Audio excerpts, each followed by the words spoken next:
В Южной Осетии формируют согласительную комиссию по делимитации и демаркации государственной границы с Грузией. Работа в этом направлении началась после признания Российской Федерации независимости нашей республики в одностороннем порядке, так как Грузия отказалась от участия в работе по установлению и обозначению линий прохождения госграницы. Сформированная еще тогда Государственная комиссия по делимитации и демаркации государственной границы основывалась на описании декрета об образовании Югостинской автономной области, где четко прописаны границы Югостинской автономной области. Вместе с тем, некоторые замечания к работе комиссии имеются. После этого работала еще одна комиссия, уже парламентская, которая также опиралась на декрет об образовании Югостинской автономной области. Однако, по словам главы законодательного органа страны Алана Таттаева, в работе комиссии есть разногласия. В парламенте 7-го созыва работа по этому направлению она велась и в 2019 и 2020 году. Проводились слушания по государственной границе, именно по проблемным зонам, которые есть на сегодняшний день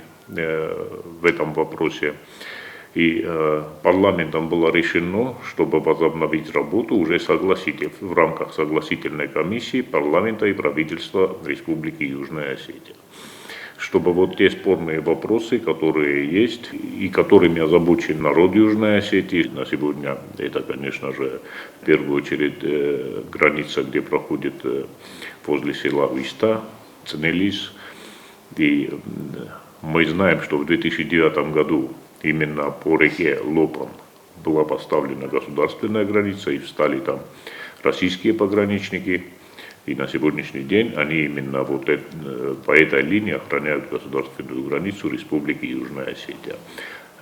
По данным декрета об образовании Югостинской автономной области, граница проходит более километра от того места, где стоят российские пограничники. Но на сегодняшний день наша пограничная служба, она именно выставлена в тех местах, как описано в декрете о государственной границе, несмотря на то, что грузинские власти установили незаконный блокпост на территории Республики Южная Осетия. В парламенте по данному вопросу проводились слушания, они будут проводиться и впредь. Депутаты заслушают информацию от всех, кто в свое время занимался вопросами делимитации и демаркации границы Южной Осетии с Грузией. Главная цель работы комиссии – провести делимитацию наших государственных границ в рамках границ Югостинской автономной области. Будем заслушивать членов правительственной комиссии, которые с 2009 года работали именно по делимитации и демаркации государственной границы.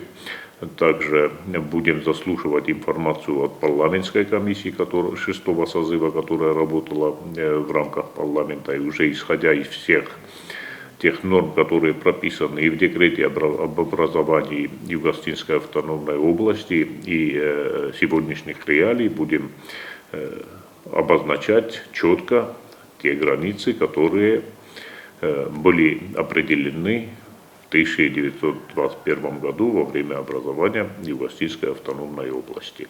На этой неделе законодательный орган страны утвердил состав кандидатур от парламента в совместную согласительную комиссию. Туда вошли депутаты с каждой фракции и одномандатники. Направлено письмо на имя президента Республики Южная Осетия Бибилова Анатолия Ильича, чтобы эта совместная комиссия начала работать. Я уверен, что и правительство создаст свою часть вот этой согласительной комиссии, внесет свои кандидатуры. И вот эта согласительная комиссия плодотворно поработает, раз и навсегда поставить точку, определить четко границы Республики Южная Осетия, чтобы уже в дальнейшем вопросов о прохождении государственной границы Республики Южная Осетия с Республикой Грузия, чтобы в дальнейшем вот этих вопросов больше не было. Согласительная комиссия начнет работать уже в этом году. Зарина Кочиева, Айда Кочиева, информационный выпуск сегодня.